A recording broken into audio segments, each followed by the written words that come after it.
So my name is Oleg. I work at Stellar on a new architecture that I call ZkVM.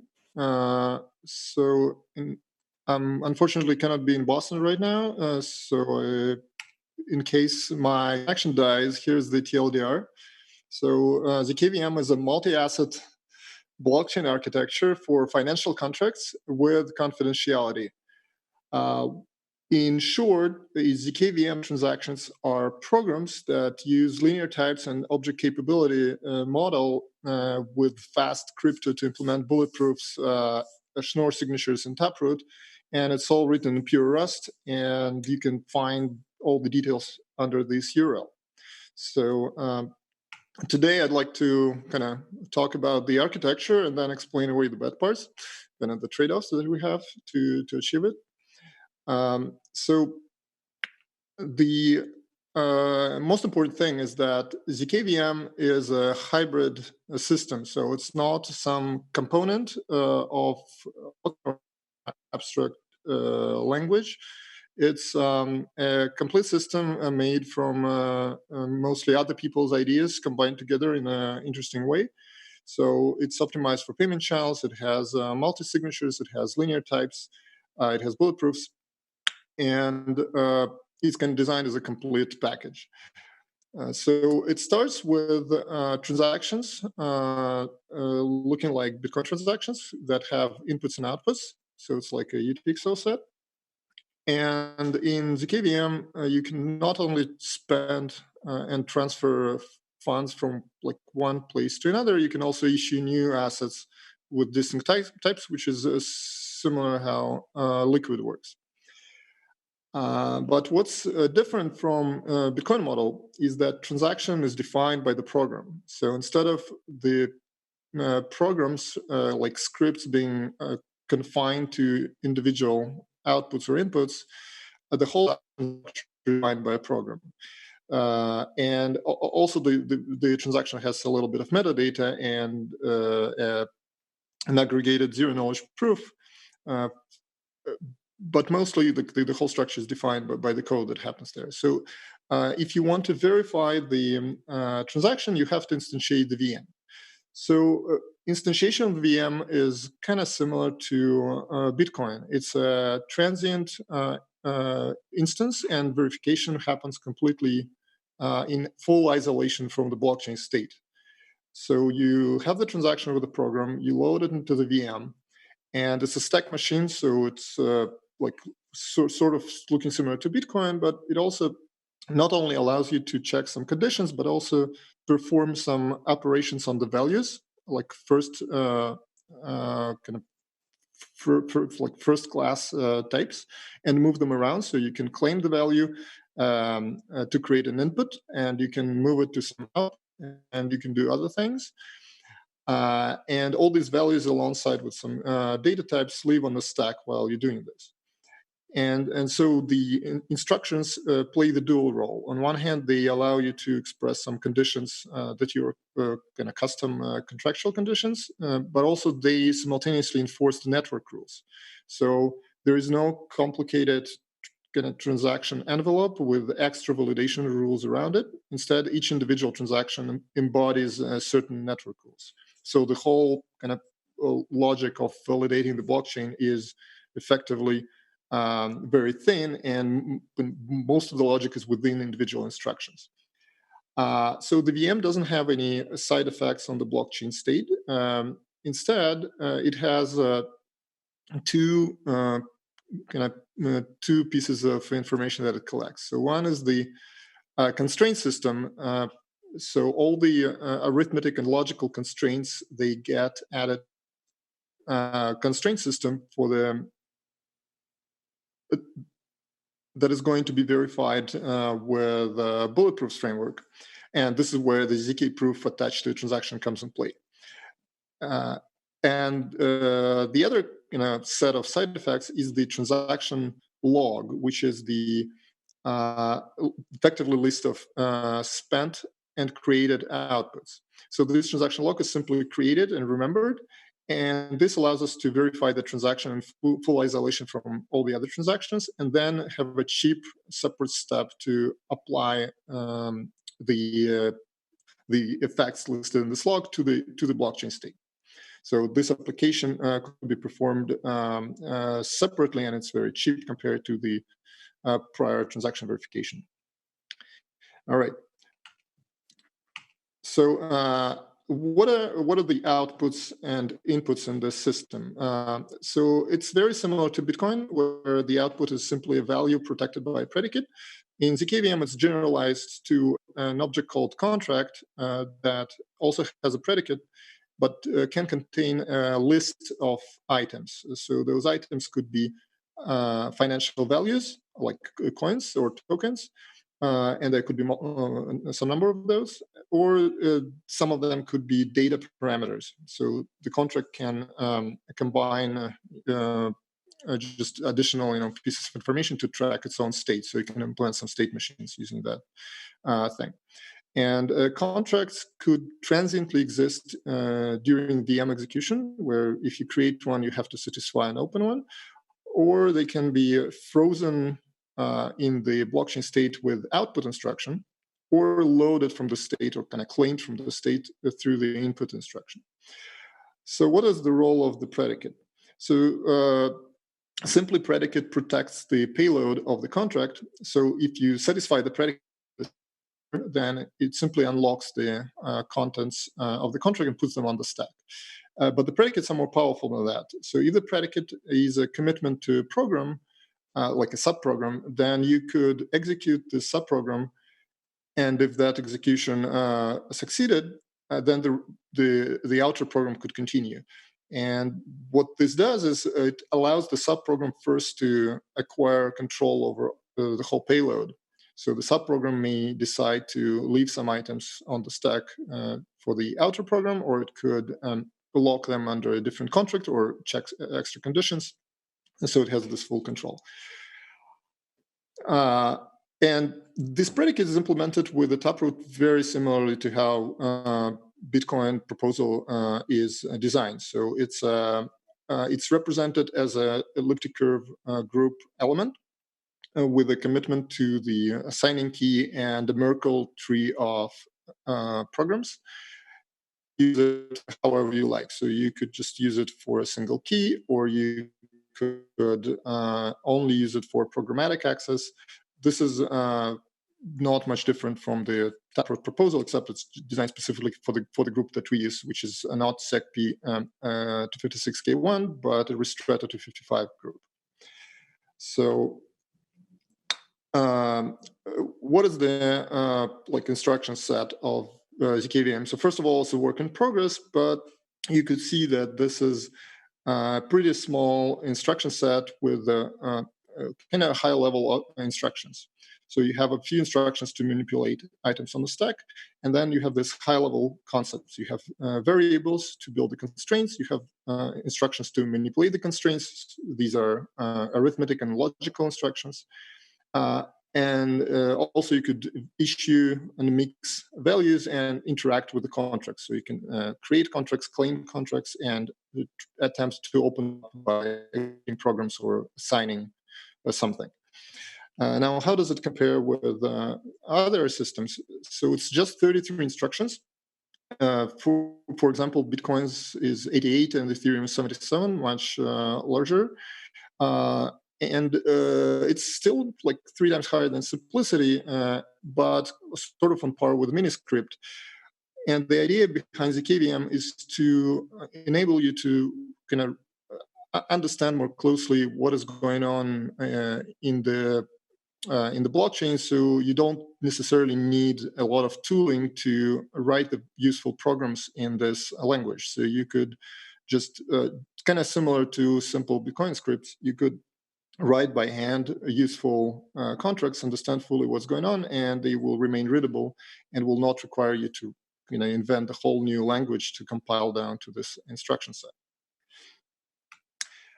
So to kind of go through a little bit custom constraints work, I'll present you cryptography stack that we use. So it starts with very fast vectorized elliptic curve operations implemented in curve to 5519 DALEC, on top of which we implement the safe prime order group, because curve to 5519 is a non-prime order Edwards curve.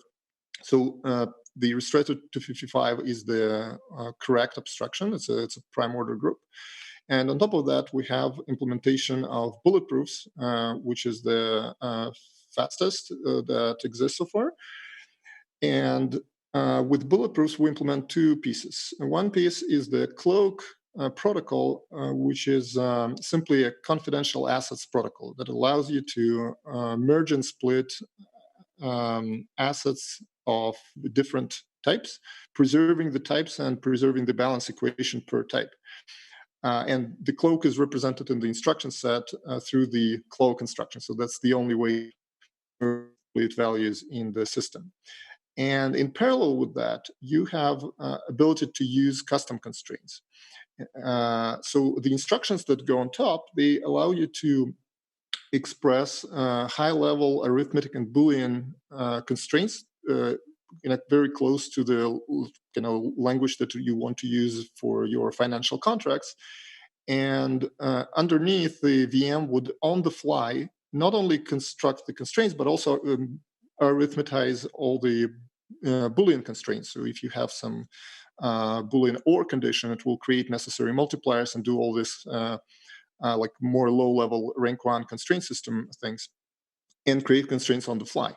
So this enables you to use this kind of high-level instruction set to write all sorts of the protocols in your application.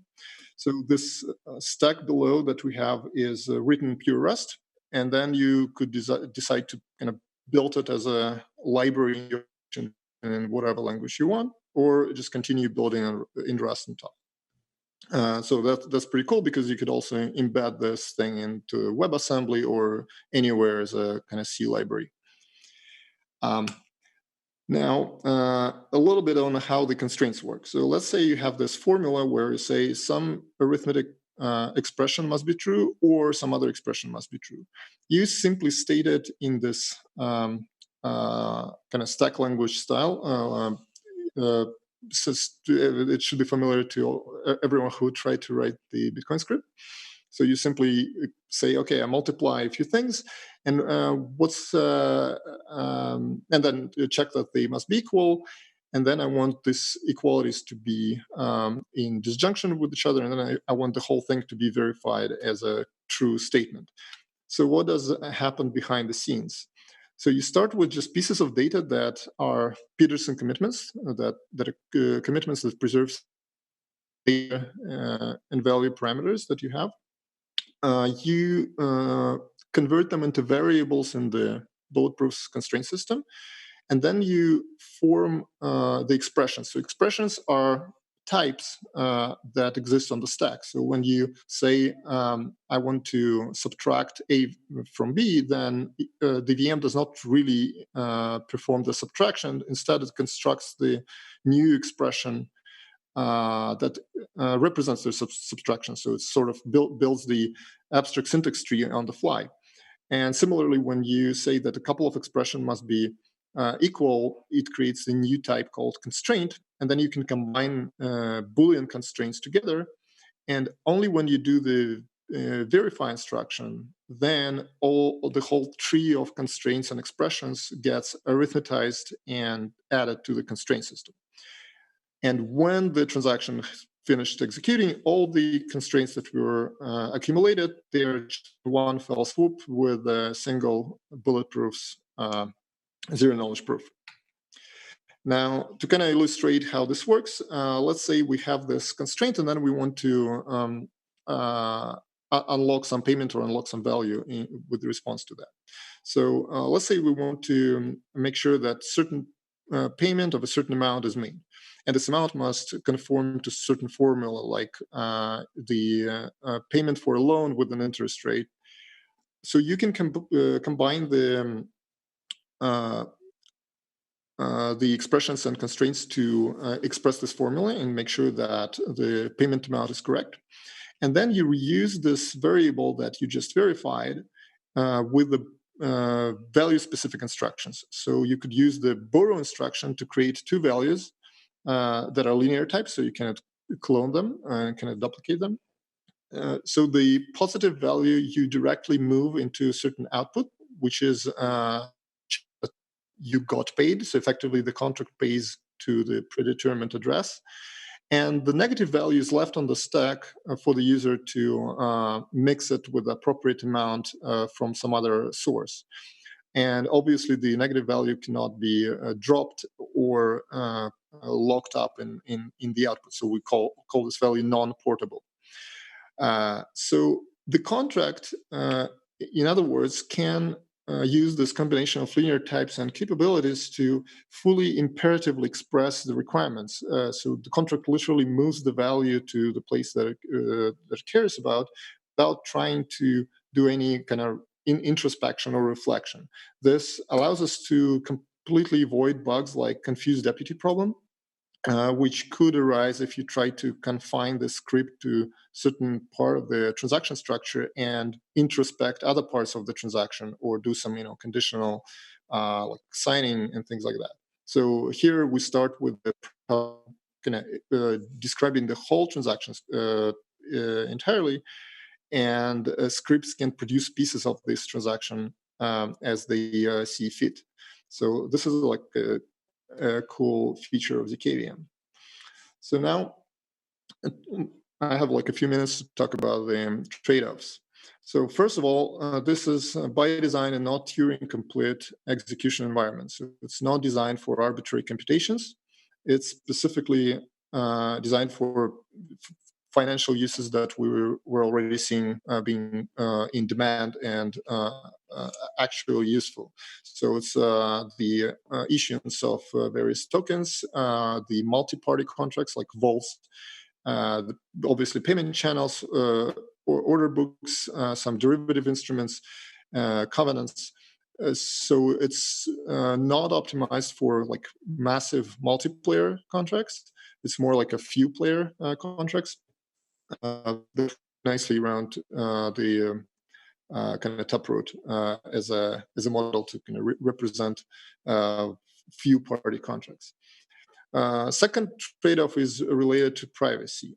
So in ZkVM, the asset types are private, asset quantities are also private, and various data parameters can be kept private within the contracts, and the asset flow within the transaction is also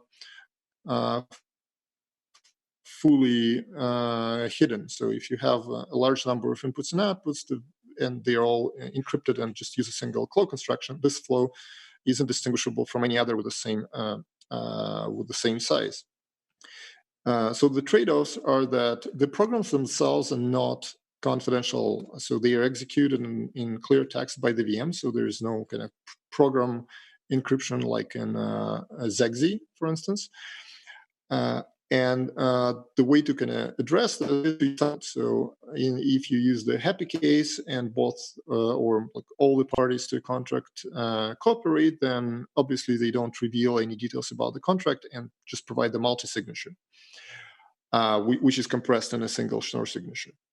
But only if they don't cooperate, then one of the parties can reveal a specific branch to show this program. And remember that the data and the values that this contract operates on are still confidential and encrypted. So secondly, the entire transaction graph is also not obfuscated like Monero or Zcash do for the reasons of scalability, like to not hurt the kind of scalability prospects. The links, the UTXO links remain completely visible, and the way to mitigate this is to use techniques like coin join. And in return, what we get is a much more scalable state that is nicely compressed with UTXO, for instance.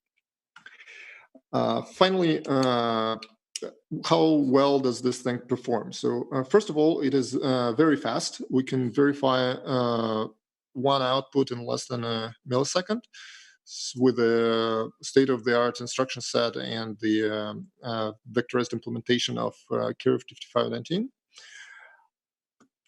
Secondly, the performance is consistent. So your custom constraints typically constitute only a small percentage of the overhead, and most of the overhead is in the range proofs that every output has. So you don't have to sacrifice security for performance, because your kind of financial contracts, like extra complexity in the contracts, does not noticeably increase the cost of verifying the transaction, or like increasing the proof size. Finally, there is this peculiar connection between the size of the proof and the privacy. So it's the rare case where it's more beneficial to have more privacy um, uh, and have better performance, because if more people aggregate transactions in a single one, then they save on the size of the proof because it grows logarithmically, and therefore the marginal cost of the proof for each participant tends to go to zero. So this allows participants to improve their own kind of privacy in the transaction graph while saving on transaction costs. And finally, the compression techniques like UTXO allow us to have effectively free storage. So it's not that the storage is such a big deal. Like in Bitcoin, it's 3 gigs for the UTXO set. But the cool thing is, when it's free, then you, or like almost free, you can simplify certain protocols and not worry about creating extra UTXOs. So you, like a lot of things like dust limits, or like worrying about the unnecessary burden on the network, those kind of arguments just go away. Everyone can create as many UTXOs as they want. They just pay for the transaction bandwidth. So finally, the code base is like the whole architecture is designed to be small and conservative, so you could understand what's going on. It's very few lines of code for the ZkVM itself, with even blockchain rules, and with all the cryptography that is needed for it. It's still pretty small. It's like 6K lines of code for ZkVM, including tests. Sort of same amount for all the kind of crypto protocols, and low-level crypto is another 14K, together with all the tests and all the math that is necessary there. And assumptions are very conservative. The discrete log problem on the curve to 5519. And since we use CatCheck for all the Fiat-Shamir transforms, we believe that CatCheck is the random oracle. So these are the all assumptions that we have here. No exotic cryptography. Finally, this is a work in progress. We have ongoing work in the open in this repository, Stellar/Slingshot. Also, I showed the links to all the satellite projects that are used as dependencies. And I invite everyone to also participate, provide feedback, try to play with it, and criticism is always welcome. And that's all I got. So I would like to take some questions if you have them. Thank you so much. Thanks, Oleg. Are there any questions from the audience? Yeah, Elikai, behind you. Hey, could you expand a little bit on what is Merlin and what is it used for? I've seen there Merlin, but it didn't talk on that. Sure. So Merlin is a small library that implements an API for the Fiat-Shamir transform using the kind of strobe protocol designed by Mike Hamburg, which is based on CatCheck and Shake 128. So effectively, the whole point of Merlin is that you write the code in the same way as you write the description of the interactive proving protocol in the scientific paper. So if the paper says that the prover commits to something and sends it to a verifier, and then the verifier responds with a challenge, then Merlin allows you to express exactly that. You have a function to commit, or like append to a transcript a labeled data, and then you can do this multiple times, and then you can squeeze the challenge out of this same transcript instance. And you have, like with this API, a single kind of hash function call, This API allows you to kind of closely express the code, kind of closely matching to the paper, and also compose the protocols on top of each other, so you don't have to worry about framing, like length prefixing. All of this is dealt with by the underlying strobe protocol. And if you have multiple proofs going one after another, you can simply compose them by sharing the same mutable transcript instance. And the transcript is effectively an instance of the sponge hash function. Nice. Got another question. Hi. I was wondering if you could talk a little bit about sort of who your expected users are, who are the programmers, and how will you know if they can use your language effectively? It sounds like maybe this is sort of for cryptographers. Is that right? Sorry, I didn't quite get the question. I'm wondering who the users of this language are. Are they cryptographers? Are they financial experts? Who is writing code in this language? And then how will you know if they can write code effectively? So who are the users of this like language to write this contract? So these are developers and cryptographers, just like those who write the Bitcoin scripts. So it's not designed to be a high-level language to express some kind of like real-world contracts, but it's designed to have like a good thickness. So you as a developer, even if you're not a cryptographer, you don't have to know exactly how bulletproofs work. You could still understand the mechanics of the contract and what is going on here, because you have this high-level concepts like the asset, the like number which represents a price and stuff like that. So if you are a software developer with a kind of just a basic understanding of like the kind of context and environment in which you're programming these assets, then you can usefully locks the funds with the certain rules and then successfully verifies them. And how will you know whether those people can actually use your language successfully? Oh, sorry, come again? How will you know whether those people can use your language successfully? Well, that's why it's called an experiment. So we're building this out and asking people to try it, and also trying to build high-level systems ourselves. So we don't just build this.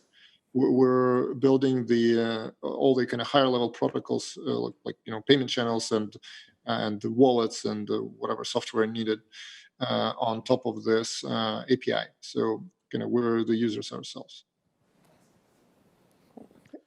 Since both of the last two speakers brought up vaults, I wanted to make the point that vaults invert the cooperative case and the uncooperative case, right? So the one thing you need in a vault, additional to pure computation, which both of you guys described as pure computation, is the time lock. And so time lock generally has to be pulled outside of pure computation because it's the blockchain that actually evaluates. The blockchain is your clock, and it's evaluating when this can be spent. So that's super unfortunate. It would be cool if the cooperative case was actually the cooperative case. And I know this is a very hard problem, but I throw it to both of you that putting time locks inside Simplicity or inside ZkVM via computation would be super cool, and I know it's super hard. I could kind of paint a picture of how the time locks work in ZkVM. One piece of the metadata of each transaction is the time bounds, like minimum and maximum time that the transaction is allowed to be included within the block. So it's like a kind of absolute time lock.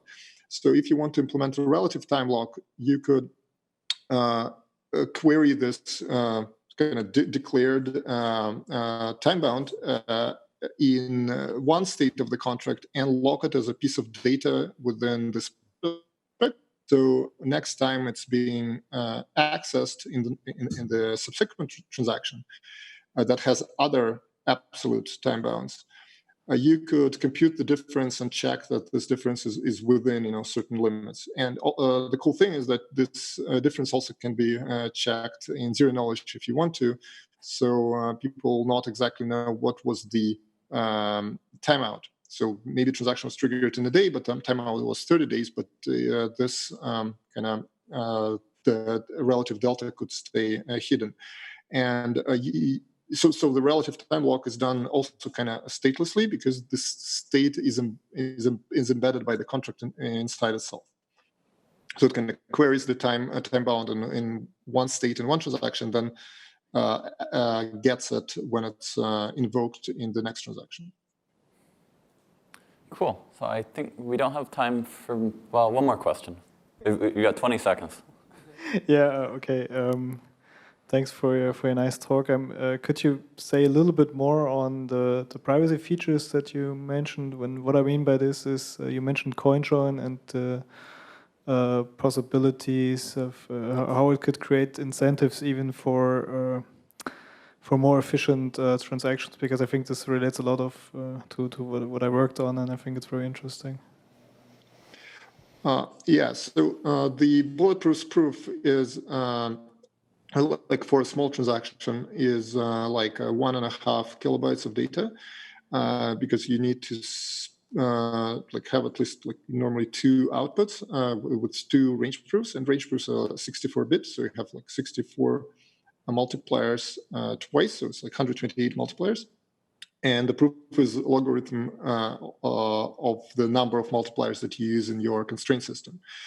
So what's interesting, if you do not like 10 individual transactions, but in one, so you have, let's say, 20 outputs in one transaction, then the proof is a log of 10 times more outputs, but it's only, just a little bit bigger by a couple of, group elements. So you could dramatically kind of reduce the kind of marginal size of the proof with respect to each individual participant in a transaction. So think of this as if people do joint, kind of coin joint transaction and a joint proof, then they could achieve 2 things. First, the proof is still like 1.5 kilobytes, but now you have 10 payments. And secondly, they can obfuscate the flow of the assets within a larger transaction, so they have a larger anonymity set. So it's kind of harder to get useful information from the transaction graph.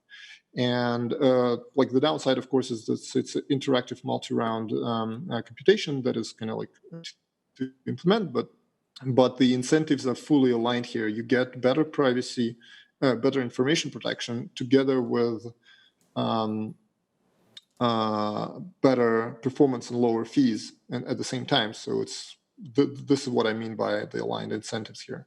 And in the when you have something like 30 by 30 or like 20 by 20 outputs transaction, that's when the cost of the zero knowledge proof kind of almost disappears. So the transaction size is kind of on par with how Bitcoin transactions that don't have any confidentiality look like. So you don't need a very giant group to completely eliminate all the overhead of the bulletproofs. Great. Thanks, Oleg. Can we thank Oleg again? Thank you.